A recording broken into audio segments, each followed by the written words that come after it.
Ladies and gentlemen, welcome back to another episode of Inside the Mirror podcast. Pumped to be here today. The conversation we're about to have is going to light a fire in you. So today, Taylor Symmank, I said it right here, I believe. Yeah. This guy's inspiring, so I'm not going to give away too much, but we're both here in the DFW area. I'm going to let Taylor say a little bit more about him, but I've been following him on Instagram. Imagine that, the internet connecting folks. And he's just an inspiring dude. He's done a lot in his life, and I think we have a lot to learn from him. So, Taylor, I'm going to hand the ball to you, my friend, and just give us the rundown of like who you are, where you came from, a little bit of your journey. Yeah, for sure. No, I appreciate you having me on here. It's always a pleasure. I know we got connected over Instagram, and it's just like minds getting together. It's the coolest thing. The synergy is awesome. So I appreciate it, first off. I'll be short and kind of sweet with my story because I know we'll probably get into it with some of the conversations that we have. But grew up in Dallas, went on to play football at Texas Tech. We'll get into the story. I actually transferred there. It was a cool story. Was a walk-on. Then went to Tech, earned my spot, got on scholarship. Basically went to the NFL for a couple different teams, spent there about 4 or 5 years, and then transitioned into business. Have been in a couple of different businesses, do a little bit of investing now, and kind of inspiring, coaching kids, doing speaking on stages and stuff like that is what I'm looking to kind of build more into, as well as building different types of businesses on the side. So kind of a lot going on. I could get literally super detailed on probably all of those. So I don't want to take up the time talking about each of those individual things. So that's kind of the gist of what I'm doing, kind of what I've done, if you will. Try to, it's weird sometimes because people always ask me, right, of like, what do you do? Tell me about what you like. I love it. But not to say like I'm a humble type person, but it's weird talking about myself like that, right? Until it comes up. So I know we'll get into it, but yeah, it's a fun time, and I'm excited for today. Cool. Let's get into it. So again, you said it right. Like you're into a lot of things. You've done a lot of different things in your life, and right, you're not that old, to be quite frank. So there's a lot of experience. Like, man, it's all just a mindset. You know this. Yep. So I would love for you to talk a little bit about just like going back a little bit, like your experience with athletics. And kind of just that journey. I know like professional sports, like to you, like you lived it, but to some of us on the outside, we're like, that's a huge thing, right? Like you've reached the pinnacle of athletics. Like, can you talk a little bit about that experience? Yeah, for sure. I think the biggest thing for the shift from college to basically the NFL was you learn a lot, right? Of what the difference is. You start to be around a bunch of different people. You start to kind of there's a lot, especially in the position I was in. It's a lot of it's mindset, right? A lot of it is, it's not just about brute force. It's not just about, there's a lot of things that the mentality, that's where I kind of got started on the mental stuff, as I had to figure out, because at that level, everybody is the top of the top, right? From all across the country, they're the best. Well, the only thing that's separating them at that point is like the things that are 1%. So I was like, what's the 1%? What's the thing? And like, you start getting into like, figuring out, okay, how do I think different? How do I recover different? Like things that don't pertain to the field per se, or your actual like assignment of what you have to do on the field. It's all the other things that add into it so you can be the best on the field in that particular moment. And so that's usually the 1%. Because like most of your life, business the same way, right? You're doing, it's not about the action of the sale, let's say in business. It's about all the little things that lead up to them saying yes. Right? That's the 1%. But like when you first start in anything, you're learning to like figure out how to get to, like, you're like chunking it. And then when you get to the top, obviously it's, I already talked about the 1%, but that 99% has to be built. But then when you get there, it's like that 1%, it's like it's a whole nother 100%. I talk about this a lot sometimes with people, is like, it's because what happens is when you get to that level, then you're trying to maintain a 99%. And the reality is, if you do that, you're going to get beat, especially the grades, right? And so if you're constantly trying to be like, I'm just trying to make sure I'm just going after 1%, 1% seems like so little. Well, in reality, if you really scale it out, like there's levels in that 1%, right? And so it's like 100% is there. And then you realize there's another level, there's another 100%, and there's another level. all within this 1% that people say. But we don't, like, because I just kind of work through this as well myself of like, man, if I'm focused more on, okay, what do I know I'm doing the 99% right. I just gotta make sure I do the 1%. So we forget all these other things that matter. And I think sometimes what happens is usually we get so focused on those types of things that we miss the basics.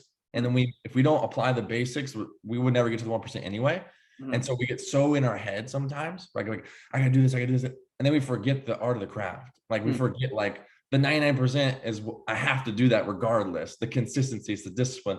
That's why you always talk about, and when you hear probably people talk about, it's about discipline, it's about consistency, it's about mindset.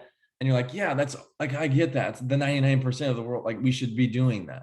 But the reality is it always comes back to that. It's not like, okay, what are they, because most of us like that are high achievers are like, what are they doing differently? What can I do more? What can I, and sometimes the more is doing the thing you're supposed to be doing more often and more consistently over a period of time when you don't feel like it, when you don't want to do it. Like that's the 1%. Like we think it's something outside of ourselves that we have to go get some information. Well, they must have read this book. I got to read this book because it's going to name it. Really, it all boils back down to a few core principles. And then you're following those things almost like just like religiously, just consistent, no matter how you feel, no matter what someone says, no matter what it looks like, no matter if it's inconvenient, like constantly showing up and doing it. And that's, I mean, that's the definition of greatness, right? It's doing it over and over and over and over. It's like Tom Brady in the NFL. Like the reason we consider him great is because he won so many times.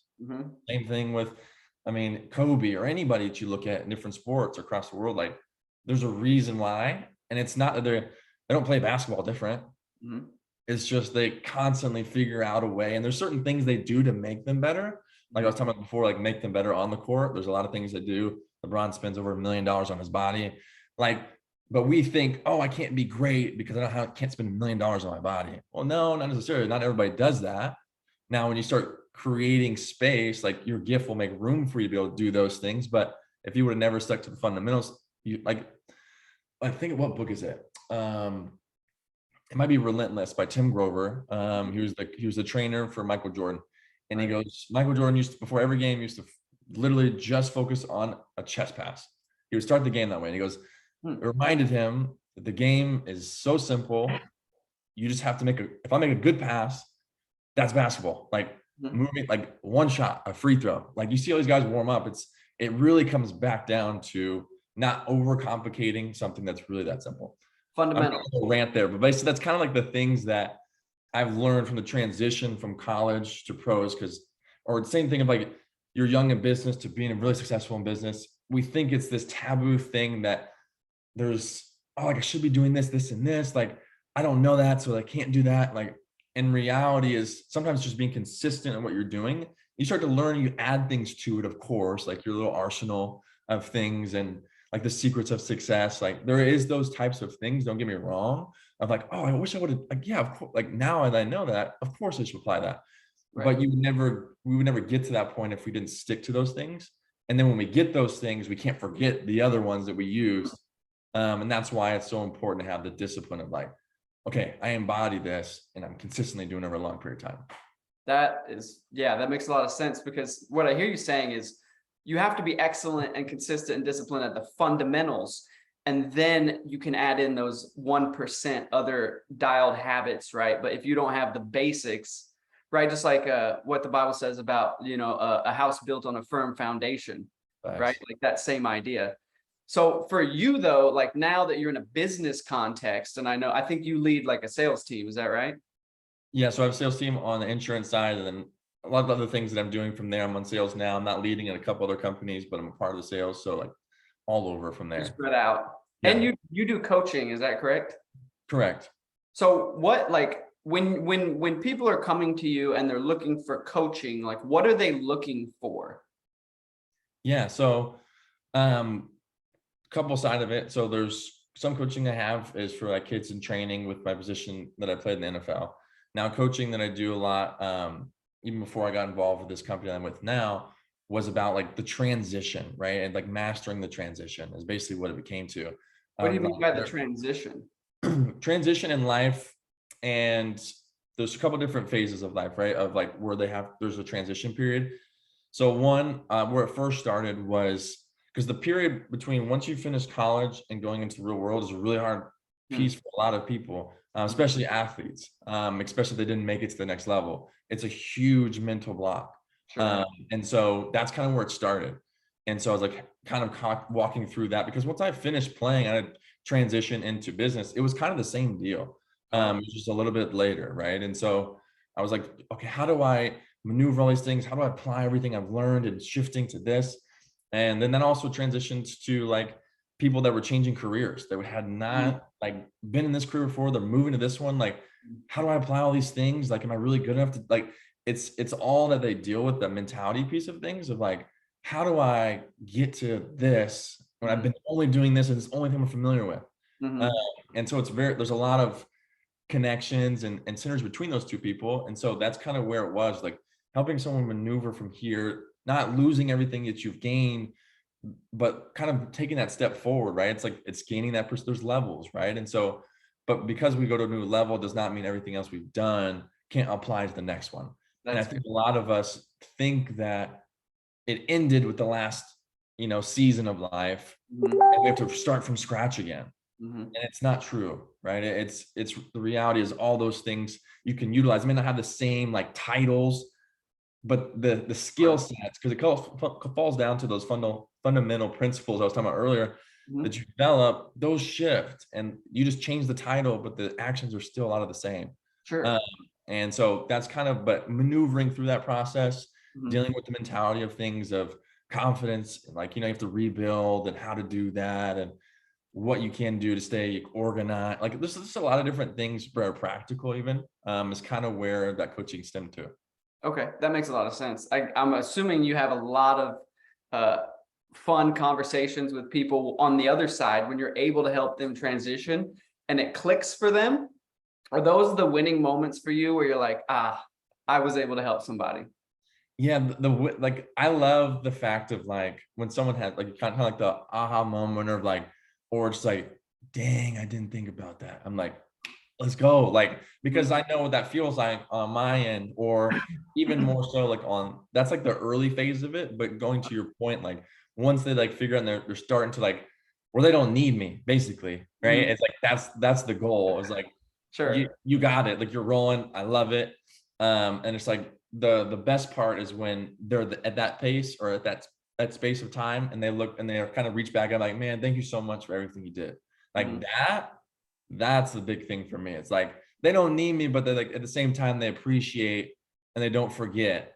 I think everybody kind of wants that feeling too, right? It's just like it's that, but that was kind of like, okay, they got it. I don't want them to like rely on me. Right. Because that'd be the total opposite of what I'm trying to tell you to do. Right. But at the same time, like it's the idea of like, okay, like cool, like they're good. Like it's a cool thing to have. It's kind of, imagine, I don't have kids yet, but it's the same thing. Like if I can get my kids to kind of not rely on me, but be able to do what they're doing and take the things I'm teaching them. And I see them walking out and doing those things without me even telling them.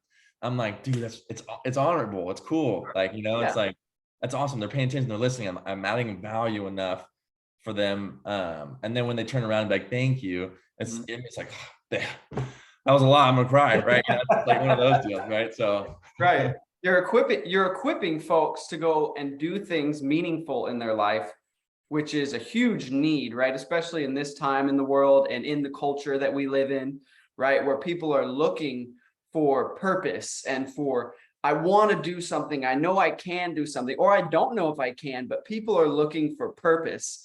And people like you are essential to be able to say, hey, let me help you from my own experience, get you to a place where you're confident that you have meaning and you have purpose. Like that's what I hear through everything that you've been saying. I'm super curious though, because I always think there's a if you go back far enough, you can find out where all this, like, you have a lot of passion, you have a lot of drive, like you have a heart to help people, right? You've accomplished a lot, like, but going back, like for me, I can pinpoint where a lot of that came from. Was it for you? Was it coaches? Was it parents? Like, did you just innately come out of the womb like, woo, we're about to conquer the world? Like, where did that come from? Man, I think a lot of different things. And a lot of different people probably that I couldn't even name now. So whoever's listening is probably some more than who I mentioned. And I think a lot of it is environment. I was blessed with a great family that gave me a great starting point, right? It gave me a great environment to cultivate and learn and grow and put a good head on my shoulders as a start. Like, because most people don't get to start that way, right? They have to build from literally ground zero of nothing, maybe even negative, and build out of that. But I think the hard thing with that too sometimes is that, and I was talking to a buddy the other day about this, is it's hard sometimes when you start from a really good place because you have to level up from there, rather than, let's say you start from ground zero, anything above that's great, right? So like there's a lot for me to drop too, which I think my point in bringing that up was because of that, I felt it was my duty and like responsibility and kind of obligation to make sure that I kept, the torch going, right? Like, and I leveled it up. Like I didn't just exist and like, he was just another one. Like, it was like, okay, we're moving forward, right? And so there was a standard, and then leveling up that standard to create a new one. Like that's the point, right? Of each generation after should be continuing to get better, not worse or staying the same.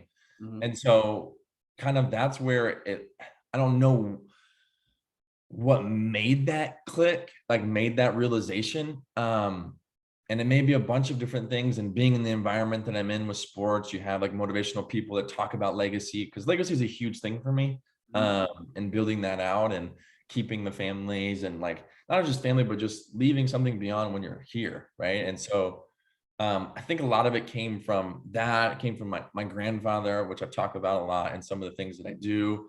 He taught me a lot, and it was just I wanted to continue what was set out, and I wanted it to be like where not only that my parents or my family or my friends would be proud of me, but in essence, kind of yes. But like if I say probably Ed Milet says it perfectly, and I've stolen it because it's incredible. It's kind of what I was trying to say, but he worded it so eloquently.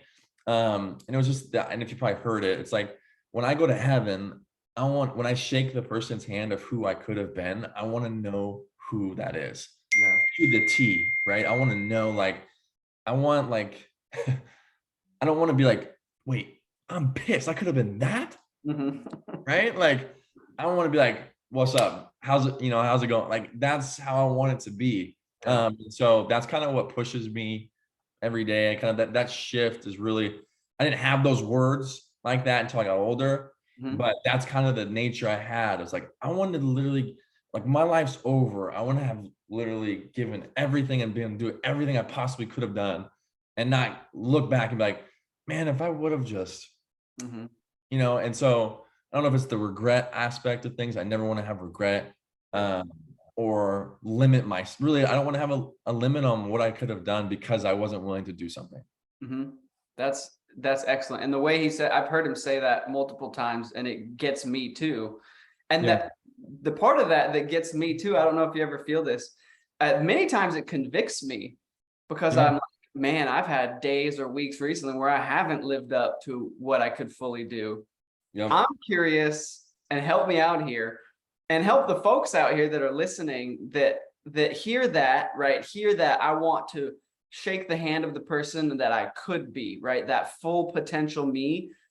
But when they hear that, they feel that conviction, and maybe they're in a place where they're like, yeah, I'm just failing, right? Like, I don't know if I'm ever going to be able to do that, right? It's so hard. I have whatever XYZ circumstance.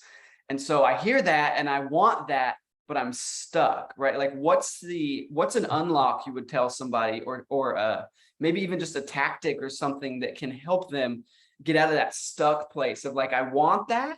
I want to be able to say I did that, but I don't know how. I feel like I'm stuck because I'm in a place where I continue to not live up to what I could be, right?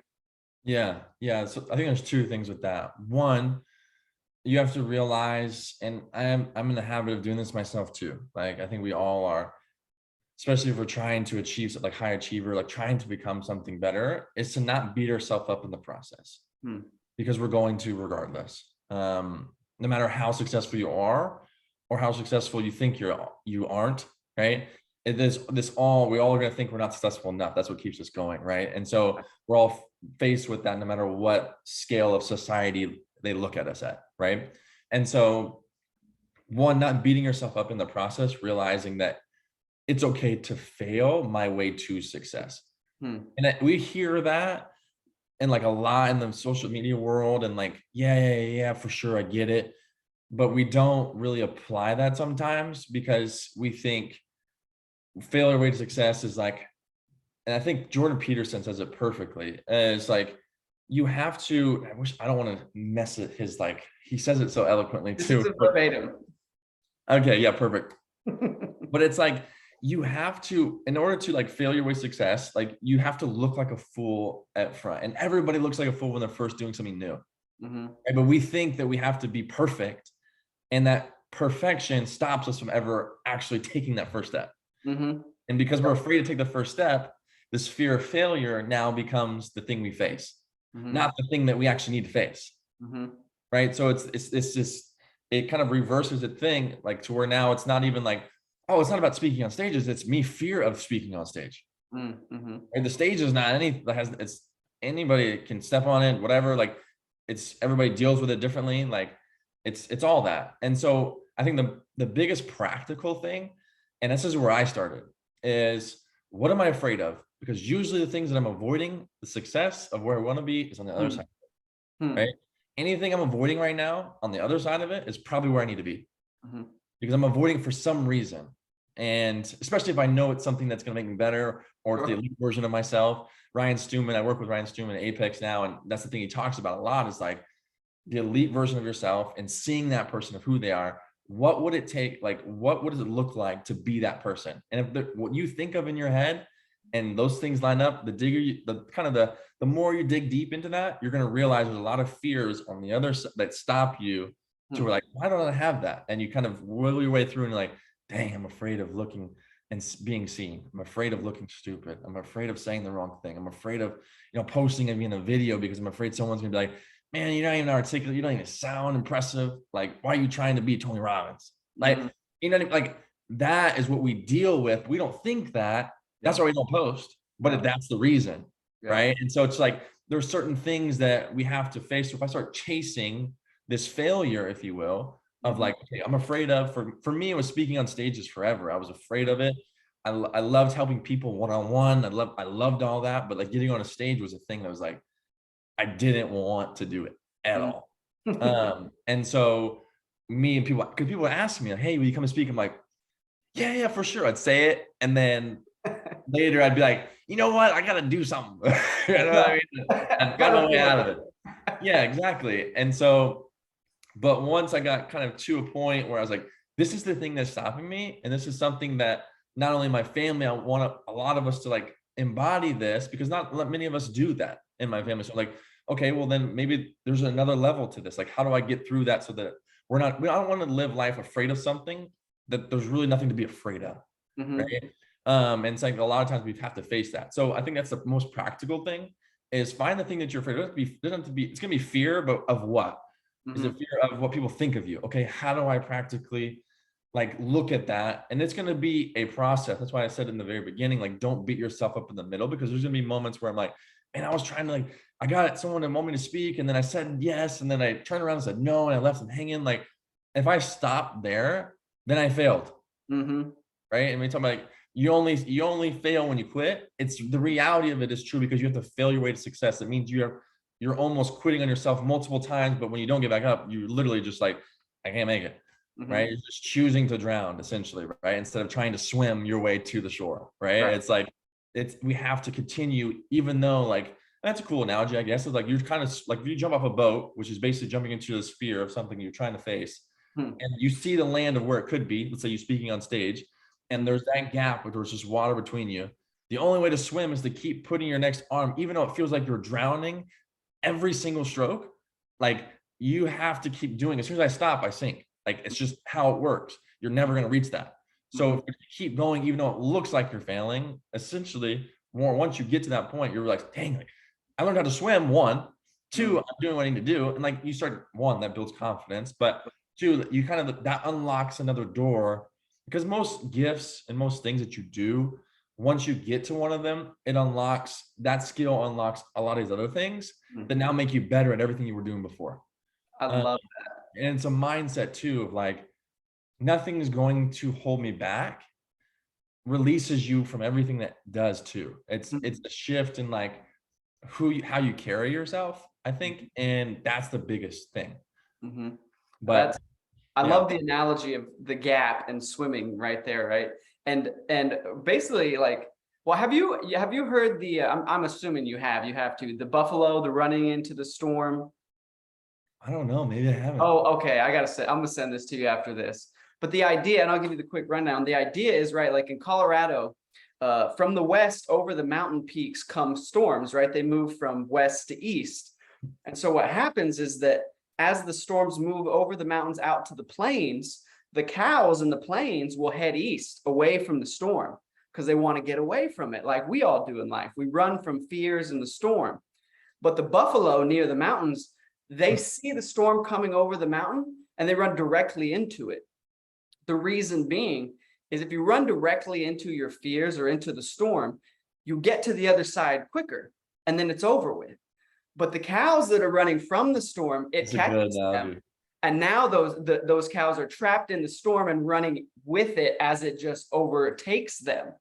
So the whole idea there is everything you just said is identifying your fear and going after it, right? Running into that storm, right? The quicker you go into your fears, the quicker you're going to conquer them one by one. Everything you said there is getting me fired up, man. I love that. I'm going to use that now. That's freaking phenomenal. I'm going to send you it. So it's like a 5-minute TEDx talk by a guy.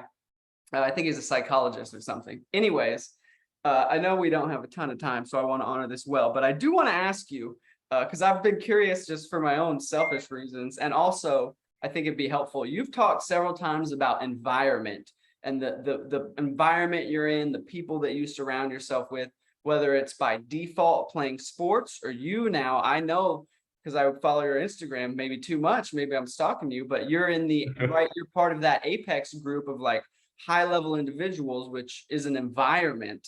Yeah. Can you double click into what you've found from your own experience, putting yourself in quality environments? Yeah, I think it's huge. And there's two environments. One is your internal environment. Two is your external, right? And I think sometimes we have to start with our internal if we don't have the external. Reason being, when one of the hardest periods of my life, I didn't have the environment I wanted and I didn't know where to find it. And I couldn't find it. It just seemed I would read books, but it'd be my only way, right? But that's my external trying. And then social media helps with the external, but it's not really external because you see it, but you can't touch it, right? Sometimes it feels far away and it's unrelatable. And so, but the internal environment is so important because you can be in the right environment externally, but if your internal environment's off, you won't really benefit from the external, right? So they're both very important. But the reason I say the internal is important too is because in the process of becoming who you need to become and who you can be and all this kind of stuff, this internal, like how you talk to yourself, how you view yourself, like, because you can become this person and you can overcome a lot of these fears, but if you still view yourself the same way you did before you became them, you're not going to feel any different. And so a lot of times what we'll do is we'll sabotage ourselves to go back when we've seen, and someone from the outside can look like, dude, you've done so well. And you've accomplished this, this, and this over the past period of time, but you think you're still a failure. You may, if that's strong enough, that will revert you all the way back and forget all of your successes and you'll go back to where you were, right? It's the whole like, and that's why environment's important. You need people in your life to remind you of those things, right? Because it's like the whole like frog getting out of the water, it's like, it's that. And so the environment, they kind of go together and you need both of them. But the last thing I'll say internal before I get external is you have to shape, if you don't have the external environment, you have to create the internal environment to where now your external looks different. So what I mean by that is if you want to be something, you first, like the word become, right? It's the easiest way to try to explain it. It's spelled be and then it's spelled come, right? So you must first be before you can become, right? So if I have to first be, then I need to start realizing what do I need to be in order to become that person. So it's like going from the end, coming back. I want to be this person. If I want to be this person, what do I have to do? Okay. I'm going to start doing those things, even though it's out of my ordinary like life and what I normally do. And then I'm going to start doing that, because most of us know to some form, until we kind of build on it. If this is the person I want to be and we envision this person, we know what they would probably do. Mhm. That's why we beat ourselves up when we're not living up to that expectation, because we know what we probably should be doing. That's good. It's wired in us. Yeah. So if we just started doing those things, we would start becoming that person. Mm. Right. And so then that's how, but we have to build that. How do I do that consistently? Whatever it has to be, I have to be filling my mind just like I would externally with people around me and supporting me, encouraging me, lifting me up, motivating me. Like, if that's how my external environment works, I need to do the same thing for myself. Mhm. Right. So I need to fill my mind with things that are motivating to me. I need to fill my mind with things that are true about myself, not things I'm going to tell myself I'm lying, I'm a terrible person, I'm not worth it. Those are lies. So I've got to fill myself with things that are counter to that, because we already are built and wired to to beat ourselves up, right? Like, it's just, we're 100%. wired to do that already. And so we don't need help doing that. So our external environment does not need to help us with that. Yeah, right. It needs to be the opposite. But the Sure. same thing for ourselves. We can't expect and rely on other people either. So we have to learn to train ourselves to do it by ourselves. Not that we ever want to be alone, but if we're ever alone, we need to be strong enough, right? Mhm. And so learning to kind of maneuver through that. Okay, how do I make sure that I consistently, whether it be I wake up and I do something, or I go to bed before I do this, and throughout the day I'm reminding myself, I'm taking a thought captive, and if I say something wrong, it's not true. Okay, I remind myself of the opposite of like that. This is actually true. And over time you learn. Like, that's how we have to reprogram our mind, literally. Mhm. Because most of us didn't grow up with the great programming.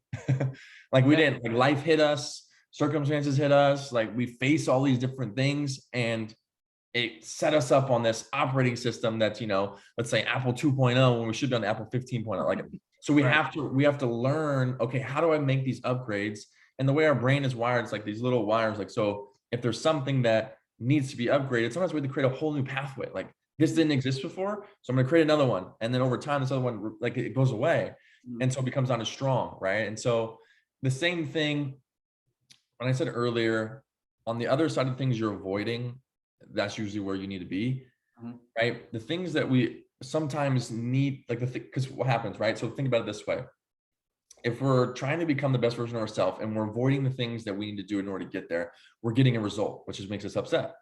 So on the other side of avoiding, why don't we start avoiding the things that make us upset to get us where we need to be, right? Use the same action of avoiding, just to a different thing, right? So it's like that little shift of like, oh, like, I don't really have to change anything. I just need to change the things I'm doing and avoiding. Like, I still can use the avoiding technique that I love using, Right. right?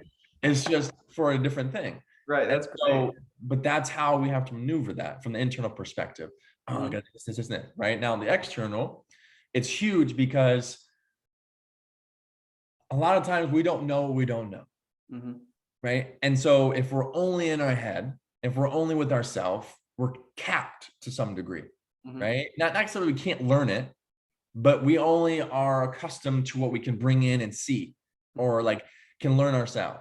But when we see someone else do something, we're like, you know what? I like that. Like, that's a great perspective. Or, oh, I've never seen someone do that that's successful at that level and they continue to keep doing it. That's what I want to be. Boom, puts another thing on you that you would have never been tapped into, because a lot of times when we're by ourselves, we think we're the only one. Yep. Positive or negative. Yep. Right? Oh, no one's gonna understand me. Like, I'm too far gone. Like, that's that way. Or it's like, man, I feel like I'm the only one doing the right thing. Right. But we don't have other people around you showing you like, man, like, cool. Like, because when it happens, if you think you're the only one on both spectrums, it's easy for you to give up, and it's easy for you to not to hold that standard high.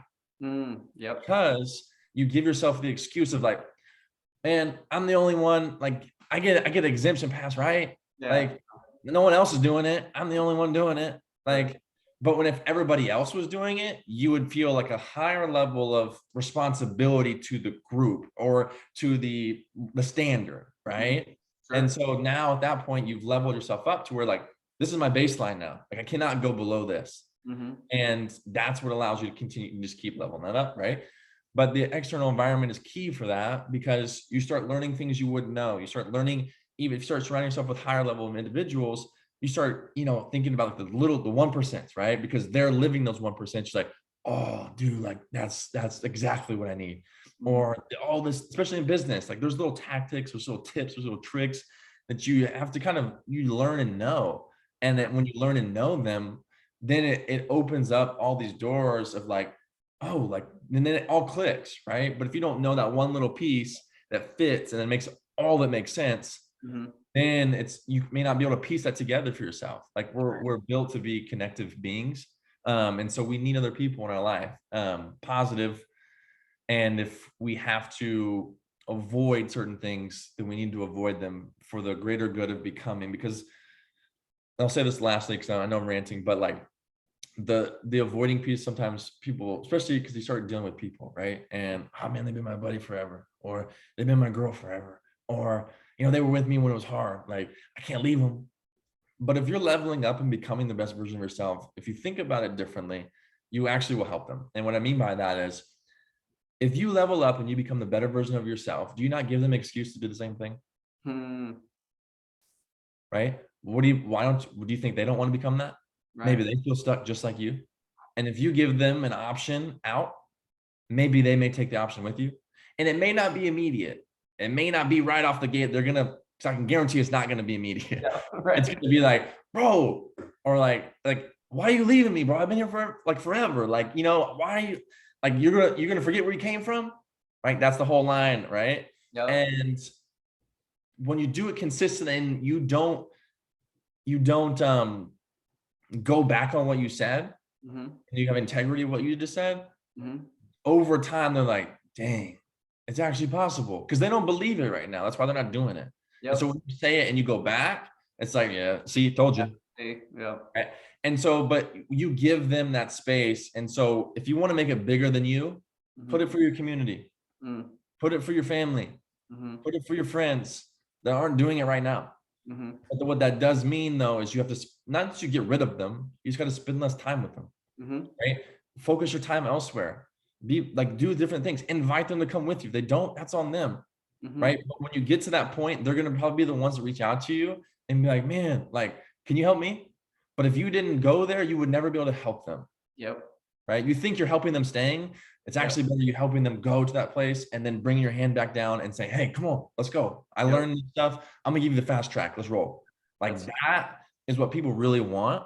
Yep. But it's hard and it's easy to say it, right? Sure. And it's for me too. Like it's easy to say that, and because every phase of life, it's not like I'm at the top by any means. There's so much more ahead of me, up above, like people that are dominating way more than me. And that's why I want to constantly surround myself with people that are at that level. So I have things to not say strive for, but really kind of strive for, but like, that's possible. So why can't I do that? Why can't I set myself family up for this and this and this and this? So I think that's a big piece that we have to understand with the environment. I love that. I love that because in my mind, as you say that, I'm like, going back to what I even said earlier near the beginning, is like people are looking for purpose, but they're also looking for examples to identify like, okay, right, like you said, if my friend did it, if Taylor did it, if Kyle did it, then I can go do it now because I have proximity to them, right? Like going back to environment and purpose, right? You want proximity to people who are an example, right? And I think even as you said it, I'm like, all that I hear in my head is I'm like, leadership, right? That's leadership. It's saying, I'm going to do what's best for you and I'm going to go do the hard thing and I'm going to lead out, right? And I'm not going back. I'm going to have integrity. I'm going to have integrity. I'm going to lead, right? And I think that one of the largest problems we have in the world right now, I think everything goes back to leadership, right? I think you look at whatever you think politically, you look at government, you look at education, you look at relationships and culture. We have a lack of people willing to lead, right? Because it's like you said, it's scary. I don't want people to think I'm stupid. I don't want to, I don't want to shake the bucket. I don't want to be the one to be wild and different. But like all the greatest people that have made change in the world and history have been leaders that did things that people were like, what? Right? People were like, Jesus, like, what's he doing walking around with all these people and just talking? Yeah. He's crazy, right? And he's talking about all this weird stuff and God the Father and what's all this, right? Yeah. But he's the greatest leader that's ever lived. But he was willing to be like, no. I know what's good for you. And I'm going to go out in front, right? Yep, exactly. It me all fired comes down to, and I think leadership first starts with leading yourself. If you can't lead yourself, you can't lead others. That's a fact. Yeah. Oh, I know we're at time here, but you're an inspiring dude, man. Thanks for taking the time to come on here. And I think if you're listening to this and you didn't get something out of this, we need to get you some hearing aids because this is phenomenal, man. Hey, before we go, is there anything I always like to ask, is there any last things that, like, there's people listening right now that are clinging to your words? They're like, oh my gosh, like this is what I needed. Any last words of like encouragement to folks? Don't get tired of doing the right thing. Hmm. Stay consistent when no one's paying attention, Hmm. because eventually someone will pay attention. And when they do, that's your people. Hmm. A lot of times we choose the wrong people. So Great.